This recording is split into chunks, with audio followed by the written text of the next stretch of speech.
ಗಣಪತರಾವ್ ವಿಶ್ವೇಶ್ವರರಾವ್ ಗೋಖಲೆ ಶಿರಸಿ ಮುಂತಾದ ದಾನಿಗಳ ಉದಾರ ಕೊಡುಗೆಗಳಿಂದ ಸ್ವಂತ ಜಾಗವನ್ನು ಸ್ವಂತ ಕಟ್ಟಡವನ್ನು ಹೊಂದಿದೆ. ಈ ನಮ್ಮ ಶಾಲೆಗೆ ಸುಮಾರು 73 ವರ್ಷಗಳ ಇತಿಹಾಸವಿದೆ. ಈ ನಮ್ಮ ಶಾಲೆ ದಿನಾಂಕ 5/2/1952ರಂದು ಪ್ರಾರಂಭವಾಯಿತು.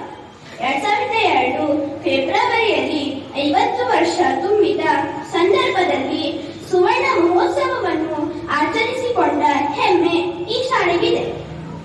ಶಿರಸಿ ನಗರದ ಹೃದಯ ಭಾಗದಲ್ಲಿರುವ ನಮ್ಮ ಶಾಲೆ ಸುಸಜ್ಜಿತವಾದ ಕಟ್ಟಡವನ್ನು ಹೊಂದಿ ಅನೇಕ ವಿದ್ಯಾರ್ಥಿಗಳನ್ನು ತನ್ನತ್ತ ಆಕರ್ಷಿಸಿಕೊಳ್ಳುತ್ತಿದೆ. ಹಿಂದೆ ಈ ಶಾಲೆಯಲ್ಲಿ ಕಲಿತ ಹಳೆಯ ವಿದ್ಯಾರ್ಥಿಗಳು ತಮ್ಮ ಉದಾರ ದೇಣಿಗೆಯನ್ನು ಕೊಡುತ್ತಲೇ ಬಂದಿದ್ದಾರೆ. ಉತ್ತರ ಕನ್ನಡ ಜಿಲ್ಲೆಯಲ್ಲಿಯೇ ಅತಿ ಹೆಚ್ಚು ಮಕ್ಕಳನ್ನು ಹೊಂದಿರುವ 2ನೆಯ ಶಾಲೆಯಾಗಿದೆ. ಈ ಶಿರಸಿ ನಗರದಲ್ಲಿ ಸರಕಾರಿ ಶಾಲೆಗಳ ಪೈಕಿ ನಮ್ಮ ಶಾಲೆ ಅತ್ಯುತ್ತಮ ಶಾಲೆಯಾಗಿದೆ ಎಂದು ಹೇಳಲು ನನಗೆ ತುಂಬಾ ಹೆಮ್ಮೆಯಾಗುತ್ತದೆ. ಇದನ್ನು ಓದಿದವರು ಪವನೇಶ್ವರ ನಾಯ್ಕ್, 4th ಆಂಗ್ಲ ಮಾಧ್ಯಮ. ಸಚೇತನ ಶೈಕ್ಷಣಿಕ ನಾಯಕತ್ವ ಕಾರ್ಯಕ್ರಮದಡಿಯಲ್ಲಿ ಪ್ರಾರ್ಥನಾ ಅವಧಿಯ ಚಟುವಟಿಕೆಯಲ್ಲಿ ಪ್ರಸ್ತುತಪಡಿಸುತ್ತಿರುವ ಇವತ್ತಿನ ವಿಷಯ ಶಾಲಾ ಇತಿಹಾಸ ತಿಳಿಯೋಣ. ನಮ್ಮ ಶಾಲೆ ನಮ್ಮ ಹೆಮ್ಮೆ.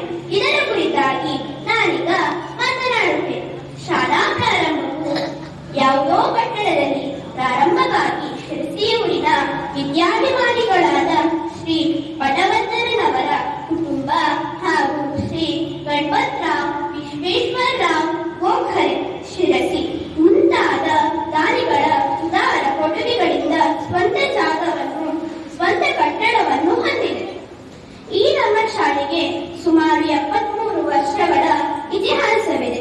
ಈ ನಮ್ಮ ಶಾಲೆ ದಿನಾಂಕ 5/2/1952ರಂದು ಪ್ರಾರಂಭವಾಯಿತು. 2002 ಫೆಬ್ರವರಿಯಲ್ಲಿ 50 ವರ್ಷ ತುಂಬಿದ ಸಂದರ್ಭದಲ್ಲಿ ಸುವರ್ಣ ಮಹೋತ್ಸವವನ್ನು ಆಚರಿಸಿಕೊಂಡ ಹೆಮ್ಮೆ ಈ ಶಾಲೆಗಿದೆ. ಶಿರಸಿ ನಗರದ ಹೃದಯ ಭಾಗದಲ್ಲಿರುವ ನಮ್ಮ ಶಾಲೆ ಸುಸಜ್ಜಿತವಾದ ಕಟ್ಟಡವನ್ನು ಹೊಂದಿ ಅನೇಕ ವಿದ್ಯಾರ್ಥಿಗಳನ್ನು